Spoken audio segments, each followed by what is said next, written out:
नमस्कार, मी अनिल उपाध्ये. शिवसिद्ध बातमीपत्रात आपलं स्वागत आहे. पाहूया आजची बातमी. उंचगाव इथं आज पहाटे झालेल्या भीषण अपघातात एका दुचाकीस्वाराचा जागीच मृत्यू झाला आहे. भरधाव आणि निष्काळजीपणाने वेगाने चालवलेल्या खासगी बसने ॲक्टिवाला जोरदार धडक दिल्याची घटना घडली आहे.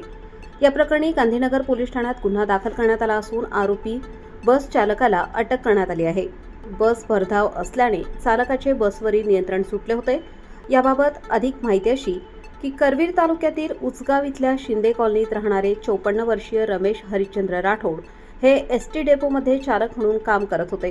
त्यांची सकाळची ड्युटी असल्याने ते आज पहाटे 5:45च्या दरम्यान आपल्या ॲक्टिवा क्रमांक MH09DT 1791 वरून कामावर निघाले होते. ते कोल्हापूर ते हुपरी रोडवर छत्रपती शिवाजी महाराज पुतळ्यासमोर आले असता समोरून येणाऱ्या भरधाव बस क्रमांक NL01B5151 ने ॲक्टिवाला जोरदार धडक दिली. या अपघातात ॲक्टिवा चालक रमेश हरिश्चंद्र राठोड यांना गंभीर दुखापत झाली. बसने त्यांना फरफटत नेल्याने डोक्याला आणि शरीराच्या इतर भागांना जबर मार बसल्याने उपचारापूर्वीच त्यांचा मृत्यू झाला. हा अपघात सीसीटीव्ही कॅमेऱ्यामध्ये कैद झाला आहे.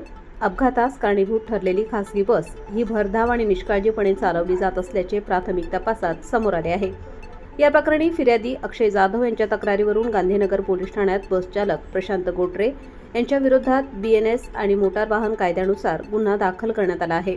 घटनेनंतर परिसरात काही काळ तणावाचे वातावरण निर्माण झाले होते. पोलिसांनी घटनास्थळी धाव घेत पंचनामा केला असून पुढील तपास पोलीस हवालदार विजय कोळी हे करीत आहेत.